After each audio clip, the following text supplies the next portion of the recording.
Well, yeah, it's a long game, and I think any time, whether it be the start of the game or start of the second half, you always want to get off to a good start. It happened to, get off to a good start for us, and I thought we played, pretty well. I thought we had some moments where, obviously, like every game's not going to be perfect, but again, I think anytime you can get off to a good start offensively, it allows you to do different things defensively. We were able to press some, we were able to kind of fall back when we wanted to. We were able to, do different things with alignments in the full court. And I thought some of that, the turnovers helped us get out in transition. The unfortunate part for us in the first half is we turned them over 12 times. We turned it over 11 times ourselves, so it was kind of a wash. And we probably could have gained a little bit more out of that. But they did a good job creating some turnovers, and we probably did a good job as well creating them on them. Anything special about winning them at home before sellout crowd?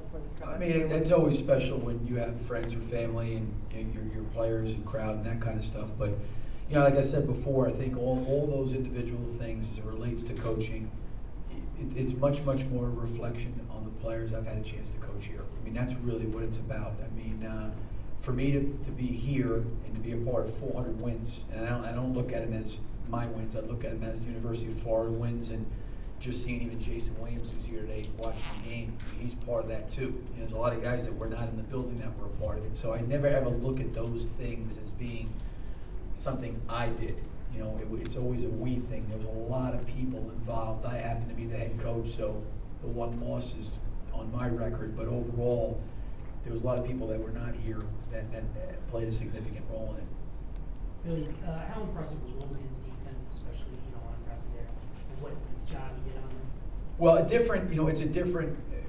was a different animal in terms of dealing with him in relationship to Elston Turner. Elston Turner was relying on a lot of screening action, running off of screens, on the baseline, coming off, different kind of actions where Pressey to me is a guy that you can put the ball in his hands and then you can really play. He plays in space and it's not like a pattern. He's just making a play. And I thought that he did a really good job. But you know what? When you've got a pick and roll action, he's up at the top of it. It's not only Scotty. The big's got to do a good job too. Now we got a couple times when we got split, and he made a couple passes in the second half. He had Oriaki going to the basket. Another time he found Brown and a couple of threes.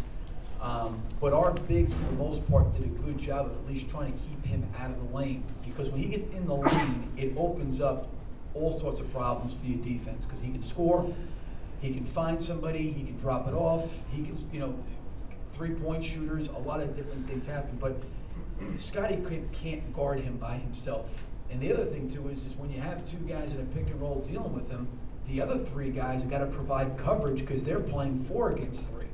When you've got two guys committed to the ball, you're always at an advantage. And that's why Pressey to me is so great, is that when there's two guys committed to the ball, that means there's 4 guys free. And your 3 guys have got to cover their 4 guys.